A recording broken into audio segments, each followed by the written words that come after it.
I never thought betrayal would come from two people I trusted most, my husband and the man he called his best friend.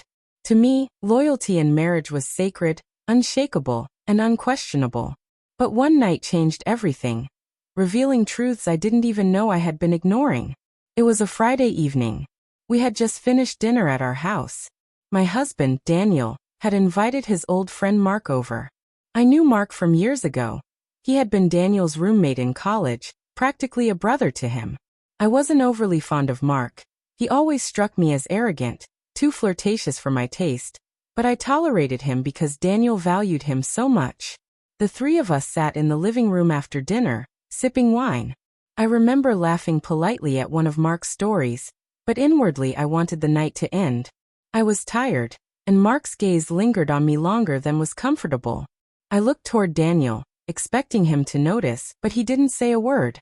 Instead, he just sat back silent, watching. As the night wore on, Mark's comments became more suggestive. "You look stunning tonight," he said at one point, his eyes trailing down my dress. I stiffened, expecting Daniel to step in, to shut him down. But Daniel only smiled faintly, swirling his glass as if nothing was wrong. That was the first time I felt the twist of fear. I excused myself and went to the kitchen, trying to compose myself. My hands shook as I rinsed a glass in the sink. I whispered to myself, maybe Daniel didn't notice. Maybe I'm overthinking. But a voice deep down told me otherwise. Daniel had seen it all. When I returned, Mark was sitting closer to my seat on the couch. Daniel, across the room, had shifted to his armchair, almost as if he had given up his spot on purpose. My heart raced. I sat down cautiously, forcing a polite smile. Then it happened. Mark leaned in, brushing his hand against mine. I pulled back immediately, my voice trembling. "Mark, that's enough." I looked straight at Daniel, my husband, expecting him to defend me, to end this madness. But Daniel didn't move. He didn't speak. He just watched. In that frozen silence, 1,000 thoughts ran through my head. Did he not see? Did he not care? Or, worse, did he already know what Mark intended? Mark smirked, emboldened by Daniel's silence.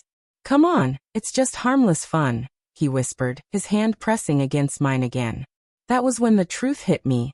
Daniel wasn't going to stop him. He wasn't going to protect me. His eyes were fixed on us, unblinking, cold. I shot up from the couch, my voice sharp with rage and disbelief. "What the hell is going on here?" Mark leaned back, shrugging casually, but Daniel's expression remained chillingly calm. He didn't shout. He didn't deny it. He just said, "If you don't like it, you can leave." Those words shattered me. My own husband, the man I vowed to love and trust, was willing to let his so-called best friend humiliate me in our own home. He didn't see it as betrayal.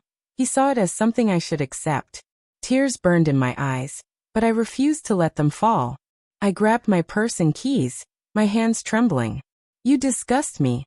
I spat at Daniel, my voice breaking. "Both of you." Mark tried to laugh it off, muttering something about me being dramatic, but I didn't hear the rest. I walked out of that house and into the night, the cold air biting at my skin, but not as harshly as the realization that I was utterly alone.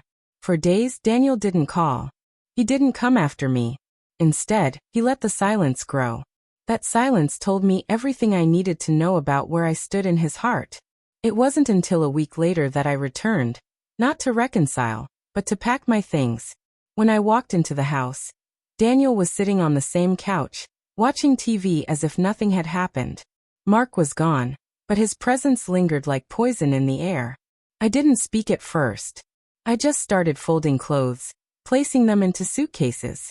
Daniel finally glanced at me and said, "You're overreacting. You made a scene for no reason." That was it. That was the final blow. No apology, no regret, no defense of me. Just cold dismissal. I stopped folding, turned to him and said, "You didn't just betray me that night. You betrayed us both, you, me, and the vows we made. You let your friend disrespect me, and you did nothing." That silence was louder than any betrayal I could imagine. For the first time, I saw a flicker of guilt in his eyes, but it was too late. I left that house with my bags and my dignity. In the months that followed, I rebuilt myself piece by piece. It wasn't easy. Nights were long and filled with questions. How could the man who promised to love me allow that to happen? Did he ever love me at all? But slowly I realized the truth. Daniel's silence wasn't weakness. It was choice. He chose not to protect me. He chose not to honor me. And so I chose myself. Betrayal doesn't always come in the form of lies or affairs.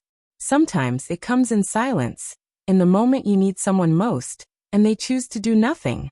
That night, my husband didn't stop his friend. He just watched. And in doing so, he lost me forever.